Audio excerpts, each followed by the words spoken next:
30년 철옹성 단 하루 만에 무너졌습니다. 스마트폰 카메라의 상징이었던 소니, 디스플레이 시장을 뒤흔든 중국 BOE. 그들이 지켜온 왕국이 단 하나의 기술 앞에 무릎 꿇었습니다. 이제 세계는 묻습니다. 삼성은 어떻게 일본과 중국을 동시에 무너뜨렸는가? 그 믿기 힘든 이야기 지금 시작합니다. 여러분, 믿기 어렵겠지만 일본과 중국이 수십 년 이어온 자존심마저 무너져 내리는 순간을 제가 직접 목격했습니다. 제 이름은 김태훈, 기술 전문 기자 겸 산업 분석가로 15년간 반도체와 디스플레이 업계를 취재해왔습니다.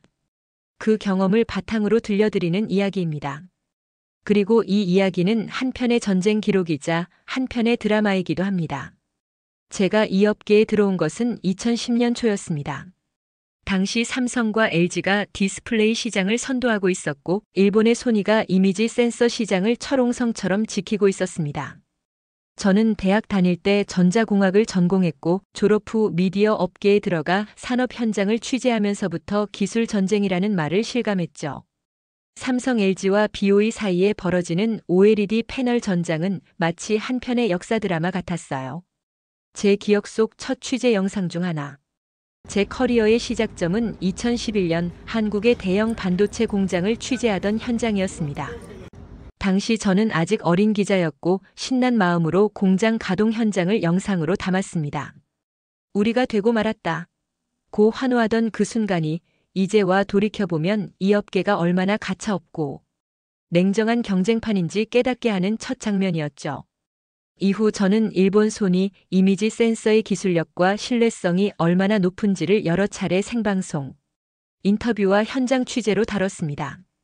외국 스마트폰 제조사들이 줄곧 소니의 센서를, 특히 애플이 아이폰의 소니 센서를 사용해온 전통은 절대적인 사실처럼 여겨졌습니다. 이 신화가 무너진다는 상상은 그땐 감히 하지 못했어요. 그리고 중국의 BOE 처음엔 중국의 신흥 디스플레이 업체 정도로만 여겨졌지만 2010년대 중후반 BOE가 한국과 일본을 위협하는 속도로 성장하면서 제 머릿속에서 절대로 무시할 수 없는 존재로 자리 잡기 시작했습니다. 조용히 다가오는 위협은 언제나 그렇습니다. 처음엔 그저 남의 나라 얘기였지만 곧 우리 현실이 되죠. 그러다 2025년 여름 저는 스튜디오에서 카메라 앞에 앉아 리포트를 전하던 중 뉴스 속보가 울렸습니다. 애플이 삼성과 이미지 센서 공동 개발을 발표 순간 머리가 하얘졌고 심장이 뛰었습니다. 이건 단순한 뉴스가 아니라 산업 지형이 바뀌는 순간이었습니다. 저는 이 장면을 몇 시간째 숨도 못 쉬고 화면을 바라보며 이게 진짜 일어나는 거야? 라고 되뇌었습니다. 제가 느낀 감정은 한마디로 충격과 흥분이었습니다. 소니의 절대 왕좌가 드디어 흔들린다. 라는 직감이 확 들었어요. 여러분에게도 이런 경험 있으신가요? 절대 무너지지 않을 것 같던 것이 무너지는 순간을 체감한 적 있나요? 제겐 이번 사건이 딱 그랬습니다. 지금부터 여러분과 함께 그 순간을 다시 체감하고 왜 일본과 중국이 삼성을 만나며 마지막 방어선이 무너지고 있는지, 그리고 이 전환이 15년간 중국이 아무것도 못한다는 선언이 왜 실현될 수 있는지 그 이야기를 차근차근 전해드리려 합니다. 저는 바로 다음 날 기자로서의 직감을 믿고 업계 몇몇 고위 관계자들과 접촉을 시도했습니다. 이게 정말 소니의 몰락 시작인가요? 라는 질문에 돌아온 대답은 충격적이었습니다. 삼성 반도체 고위 인사 인터뷰. 몰락? 김 기자, 그건 벌써 시작된 겁니다. 지금은 그저 공식 발표가 있었을 뿐이죠. 그날 밤 저는 오랜만에 손으로 메모를 정리하며 머리를 싸맸습니다. 소니는 어쩌다 여기까지 밀렸을까? 삼성의 하이브리드 셔터 기술이란 게 대체 어떤 수준이기에 애플이 움직인 걸까? 하나하나 정리하며 깨달은 건 단 하나였습니다. 이건 단순한 기술 경쟁이 아니라 국가 주도형 산업 패권 전쟁이라는 것. 소니가 지켜온 이미지 센서의 왕국은 단지 품질 문제만으로 유지된 게 아니었습니다. 수십 년간 축적한 최적화 경험, 애플과의 완벽한 연동 시스템, 그리고 한번 계약하면 쉽게 안 바꾸는 스마트폰 제조사의 공급망 전략. 이 모든 것이 얽힌 거대한 거미줄 같은 생태계였습니다. 그 거미줄이 끊어지는 순간 그건 삼성이라는 기술 괴물이 스스로 새로운 규칙을 제시한 시점부터였습니다. ISSCC 2025에서 삼성은 단순한 센서 발표를 한 게 아니었습니다. 센서 설계 패러다임을 완전히 새롭게 쓰는 하이브리드 셔터를 세상에 던진 것이었죠. 기술자들 사이에선 이렇게 불렸습니다. 이건 카메라 센서계의 양자도약이다. 그리고 이 발표가 있은 지 불과 수개월 만에 애플이 삼성을 선택했습니다. 그건 단순한 거래가 아니었습니다. 관성으로 움직이던 공급망을 흔드는 폭탄 선언이자 일본을 상징하는 기술의 심장에 삼성이 정통으로 펀치를 날린 사건이었습니다. 당시 국내외 기자들이 모인 기자간담회에서 외신 기자 한 명이 농담 반 진담 반으로 이런 말을 던졌습니다. 이젠 카메라 성능이 아이폰의 상징이 아니라 삼성의 상징이 되는 건가요? 순간 회의장은 웃음과 동시에 묘한 정적이 흘렀습니다. 그 질문이 너무도 정확했기 때문입니다.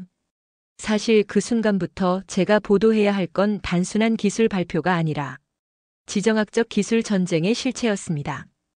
이제 카메라 센서 하나의 변화가 일본 산업의 상징 하나를 허물고 중국의 추격을 15년간 막아서는 방어벽이 된다는 것. 그리고 그 중심엔 한국의 삼성이라는 이름이 있다는 것.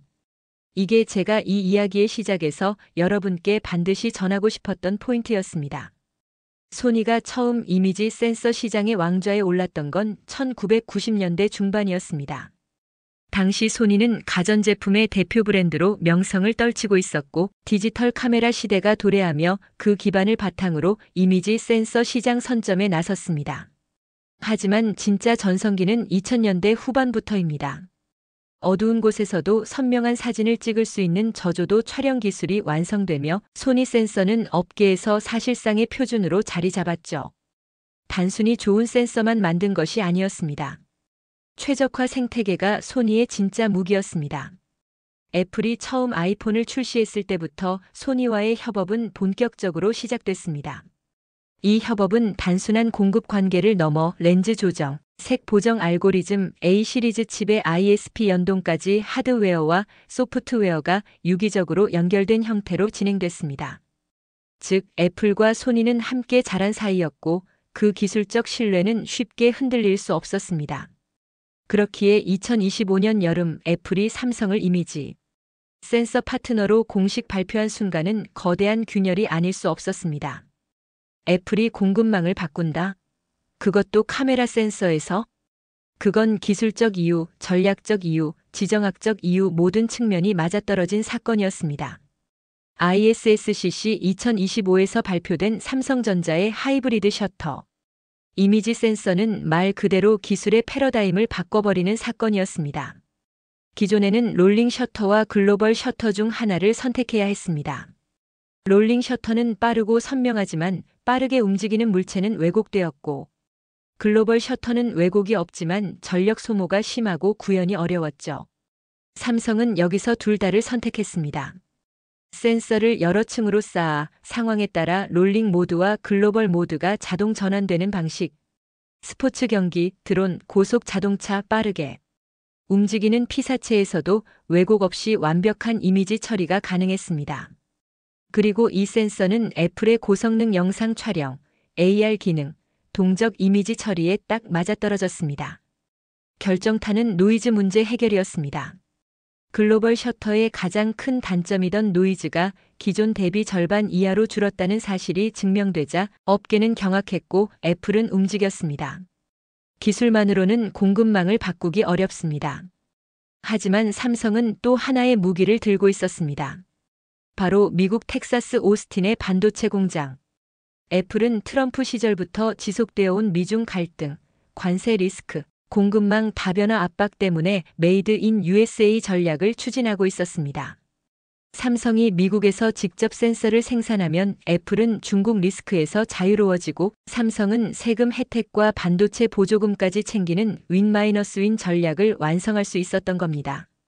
중국의 BOE는 2010년대 중반부터 LCD 시장에서 빠르게 성장했고 한국의 LG와 삼성조차 LCD 생산을 축소해야 할 정도로 압박했습니다. 하지만 OLED는 다르다. OLED는 공정 난이도가 수십 배는 더 높고 패널 품질, 편차 번인 현상, 수율 등 복잡한 문제들이 산재한 시장입니다. 삼성과 LG는 이를 위해 20년간 수십조 원을 투자하며 개발해온 초격차 기술을 바탕으로 OLED 시장의 1, 2위를 유지하고 있었습니다. 그러나 BOE는 단 몇 년 만에 OLED 양산에 성공하며 애플 납품까지 노렸습니다. 이때부터 업계에선 이거 뭔가 이상하다는 말이 돌기 시작했습니다. 2023년 삼성 디스플레이는 BOE를 상대로 미국 ITC 국제무역위원회에 OLED 기술 탈취 혐의로 소송을 제기했고, 그 결과 2025년 8월 BOE는 미국 시장에서 14년 8개월간 수입 금지라는 초유의 제재를 받게 됩니다. 판결문엔 이런 내용이 적혀 있었습니다. BOE는 삼성의 보안 시스템을 우회하며 불법적인 방법으로 영업기밀을 취득했다. 이건 단순한 특허 침해가 아니라 기술 전쟁의 승패를 가르는 산업 스파이 사건이었습니다. BOE에 대한 미국 ITC의 판결은 전 세계 디스플레이 업계에 경고장을 날린 셈이었습니다. 단순히 BOE만 안 된다는 얘기가 아니라 기술 탈취와 불법 획득으로 단기간 성장한 모델 자체가 더 이상 통하지 않는다는 시그널이었습니다. 특히 이 판결에서 주목할 점은 제재 기간이 무려 14년 8개월이라는 것입니다. 통상 ITC 수입 금지 판결은 3년 5년 수준인데, 이번엔 삼성의 OLED 기술 개발 기간 전체를 더해서 기간을 산정했습니다. 이는 사실상 미국 정부가 삼성의 기술력을 산업 표준급으로 인정한 셈입니다. 업계는 곧바로 반응했습니다. 미국의 메타, HP, 애플은 BOE의 공급망에서 철수하거나 대체 업체를 물색했고, 결과적으로 그 물량은 삼성과 LG로 돌아오고 있습니다. 여기서 한국은 새로운 기회를 잡았습니다. 단순히 중국의 빈자리를 메운다는 개념이 아니라 글로벌 디스플레이 기술의 주도권을 완전히 탈환할 수 있는 기회였죠. 그런데 여기서 한 가지 중요한 전환점이 생깁니다. 삼성은 이미지 센서와 디스플레이를 넘어 시스템, 반도체 분야에서도 테슬라와의 23조 원 규모 파운드리 계약을 체결합니다. 이 계약은 단순한 협력 수준이 아닌 무려 8년 반 동안 지속되는 장기 공급 계약입니다.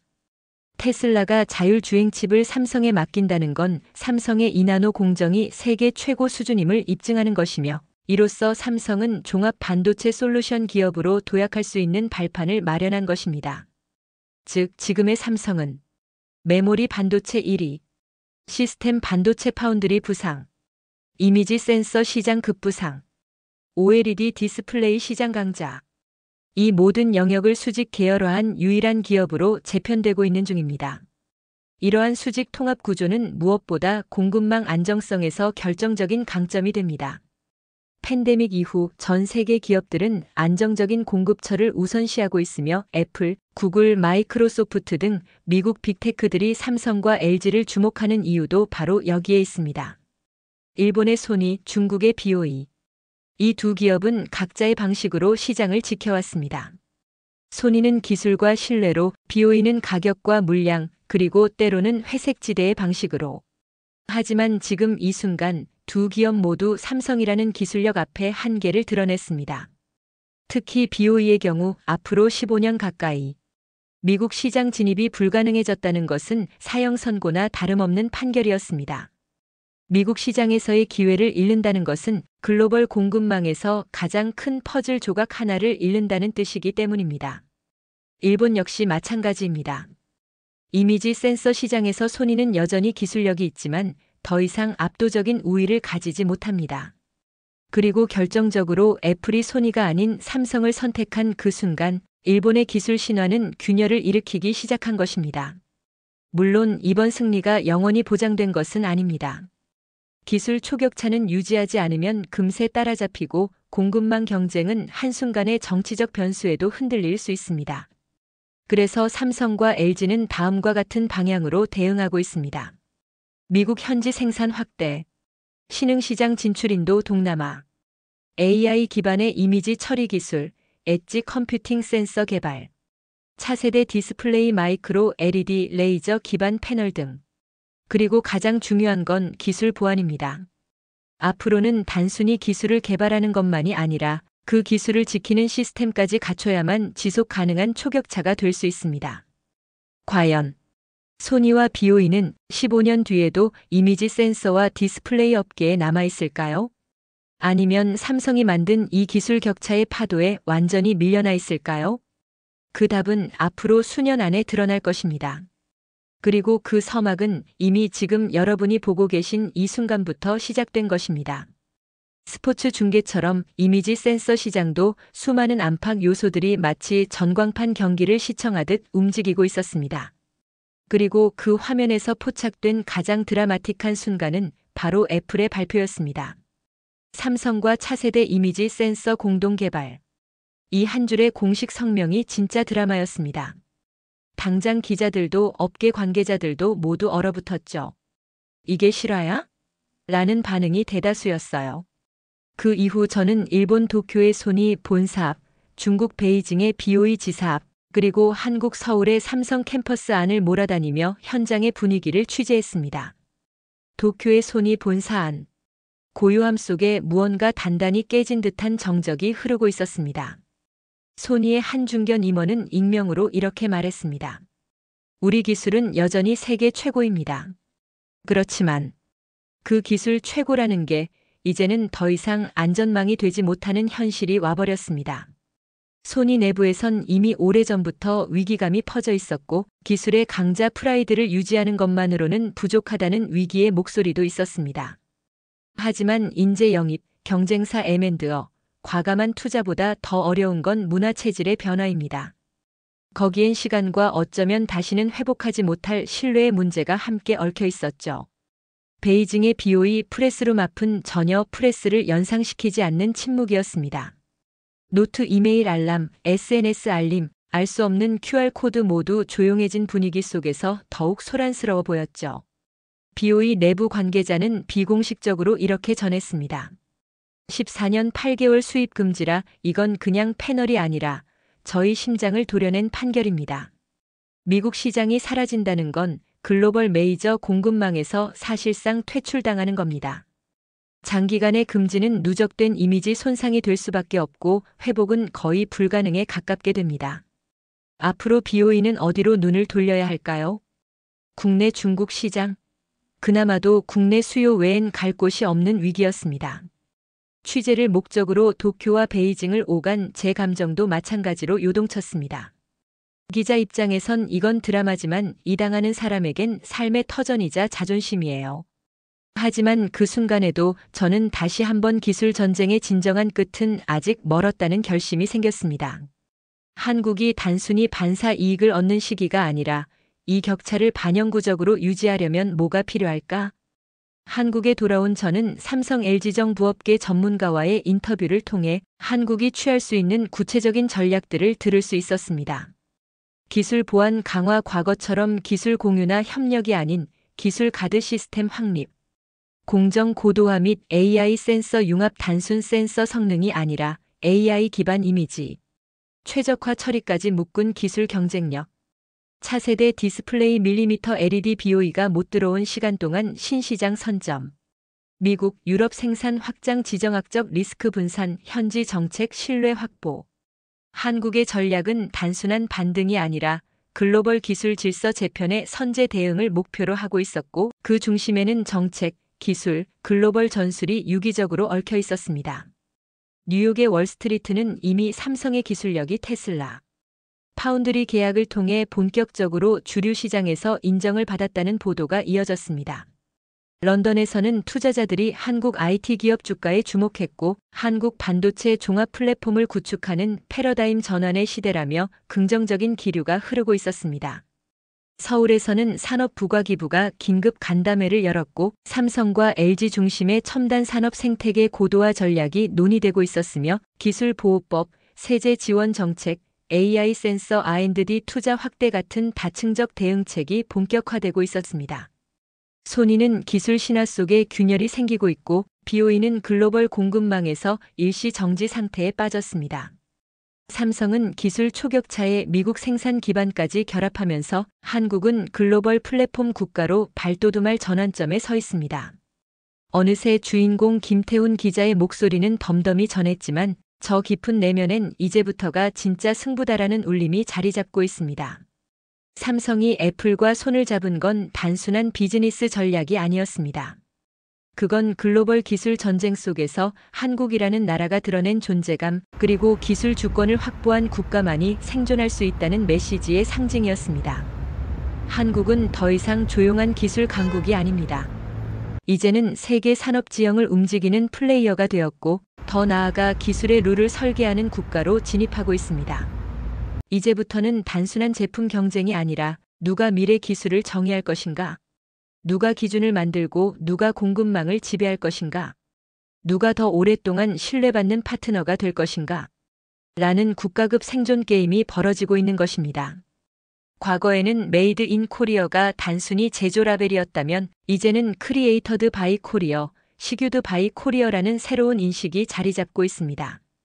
미국 기업들은 한국을 전략적 협력국으로 설정하고 있고, 유럽은 한국의 공정한 기술 보호 정책과 R&D 능력에 주목하며, 심지어 아세안 국가들조차 한국의 첨단 제조 인프라와 기술 이전 가능성에 높은 관심을 보이고 있습니다. 그 어느 때보다 한국은 선진 기술 국가로서의 책임감과 영향력을 체감하고 있는 중입니다. 저는 이 모든 과정을 글로, 영상으로, 말로 기록해왔습니다. 하지만 마지막 질문은 제 머릿속을 떠나지 않았습니다. 이제 우리는 준비되어 있는가? 기술을 가졌다고 끝이 아닙니다. 기술을 지키고 함께 나누고 새로운 세대에 이어줄 수 있어야 진짜 기술 강국입니다. 그리고 이 질문은 단지 정부와 대기업만의 몫이 아닙니다. 바로 우리 모두의 몫입니다. 청년들은 기술 창업에 도전할 수 있도록, 연구자들은 장기적 관점에서 실패를 허용받을 수 있도록, 기업들은 단기 실적보다 구조적 투자를 선택할 수 있도록 사회 전체가 지속 가능한 기술 생태계를 만들어야 할 시점입니다. 15년간 중국은 아무것도 못한다. 이 문장은 단지 BOE에 대한 제재를 설명하는 것이 아니라 그 15년 동안 한국이 무엇을 할 수 있는지를 보여주는 시간표이기도 합니다. 삼성이 만든 길, 한국 기업들이 이룬 성과는 단지 한 세대의 자랑이 아닙니다. 다음 세대를 위한 기반이며 미래 세대가 이어받을 국가 전략입니다. 우리가 오늘 더 멀리 보고 더 깊이 준비하고 더 넓게 꿈꾼다면 15년 후 한국은 세계의 기술 심장으로 기억될 것입니다. 2025년 여름, 제가 처음 삼성과 애플의 이미지 센서 협업 뉴스를 마주한 그날부터 지금까지 매일이 마치 다큐멘터리 같았습니다. 한 국가의 기술이 글로벌 기술 질서를 흔들고 수십 년간 굳건하던 시장의 흐름이 순식간에 바뀌는 과정을 저는 기자로서, 그리고 한 명의 한국인으로서 온몸으로 체감했습니다. 저는 어느 순간부터 이 이야기를 단순한 보도가 아닌 기록으로 남기고 싶다는 생각을 했습니다. 이건 단순한 경쟁, 협업, 계약 그 이상의 산업 독립 선언이었기 때문입니다. BOE가 받은 제재는 단순히 미국에서 장사 못한다는 의미가 아닙니다. 그건 곧 신뢰의 붕괴를 뜻하고 공급망에서 제외되는 것을 의미하며 기술 탈취에 대한 국제사회의 명백한 경고였습니다. 기술을 베끼는 시대는 끝났다. 이제는 기술을 지켜내는 시대다. BOE 제재는 이 메시지를 세상에 각인시킨 사건입니다. 그리고 그로 인해 열린 15년의 시간. 그건 단지 BOE가 쉬는 시간이 아니라 한국이 달릴 수 있는 시간입니다. 카메라 이미지 센서, 파운드리, OLED 패널, 시스템 반도체, 메모리, 디스플레이. 스마트폰의 핵심 부품 중 어느 하나 삼성의 손이 닿지 않는 곳이 없습니다. 과거 일본은 기술 대국, 중국은 가격의 제왕으로 불렸지만 삼성은 이제 두 개를 모두 품은 존재로 진화하고 있습니다. 기술력은 세계 최고 수준. 생산 능력은 대량 공급 가능. 지정학적 위치는 미국과의 전략적 동맹. 이것은 단순히 삼성이라는 기업의 성장이 아니라 대한민국이라는 나라의 시스템 진화입니다. 삼성의 지금이 하루아침에 이뤄진 것은 아닙니다. 그 배경엔 수십 년간 기술 유출에 눈물 흘리고 초격차를 외치며 밤을 새운 수많은 엔지니어들이 있습니다. 그들은 우리가 잘 알지 못하는 이름 없는 전사들입니다. 하지만 그들이 있었기에 BOE의 도발에 맞설 수 있었고 소니의 고지를 넘을 수 있었습니다. 한국이 기술을 만든 게 아니라 기술을 인내로 쌓았다. 이 말이야말로 지금의 모든 성취를 설명하는 가장 정확한 표현이 아닐까 생각합니다. 저는 다시 삼성의 반도체 캠퍼스를 찾았습니다. 밤늦게도 여전히 불이 켜진 연구동, 커다란 모니터 앞에서 집중하는 연구원들, 칠판 가득 그려진 알고리즘과 수식. 그 풍경을 보며 이런 생각이 들었습니다. 우리는 아직도 달리고 있구나. 아니, 이제 막 본격적으로 달리기 시작한 거구나. 그리고 문득 10년 뒤 이 이야기를 다시 떠올릴 날이 오면 그때는 대한민국이 기술의 기준이 된 세상이 되어 있기를 바랍니다. 지금 이 영상을 보고 있는 여러분, 혹시 이렇게 생각하셨나요? 이건 대기업의 이야기고 나랑은 상관없는 뉴스야. 하지만 아닙니다. 이 이야기는 당신과도 연결되어 있습니다. 당신이 사용하는 스마트폰, 당신이 타는 자율주행차, 당신이 쓰는 메타버스 기기. 이 모든 것에 한국 기술이 들어갈 수 있는 세상을 만든 게 바로 오늘 이야기의 본질이기 때문입니다. 그리고 그 중심엔 우리나라의 기술, 우리 세대의 선택, 그리고 당신의 응원이 있습니다. 저는 기술을 보도하는 사람입니다. 하지만 오늘만큼은 기술을 응원하는 사람으로 이 영상을 마무리하고 싶습니다. 삼성이 무너뜨린 건 단순한 부품 경쟁이 아니라 일본의 자존심, 중국의 확장 전략, 그리고 세계가 믿었던 기술 불변의 법칙이었습니다. 그리고 대한민국이 세운 것은 단순한 반도체 기업이 아니라 글로벌 산업의 중심에서 방향을 제시하는 국가 기술 플랫폼입니다. 이건 단순한 기술 혁신이 아닙니다. 국가 전략의 승리이자 우리 모두의 이야기입니다. 기술 하나가 수십 년 철옹성을 무너뜨렸습니다. 그리고 그 변화는 이제 막 시작됐습니다. 삼성의 이번 반격은 단순한 부품 개선이 아니라 산업 판도를 바꿀 무기입니다. 그리고 애플의 결정은 그 무기의 날개를 달아준 셈이죠. 앞으로 몇 년 뒤 스마트폰 카메라의 기준에는 이제 삼성이라는 이름이 자리 잡게 될 것입니다. 오늘 영상 끝까지 봐주셔서 감사합니다. 구독자 여러분, 오늘의 이야기는 어떠셨나요? 단 1초면 충분한 구독과 좋아요를 부탁드리며 지금까지 K감동 피플이었습니다.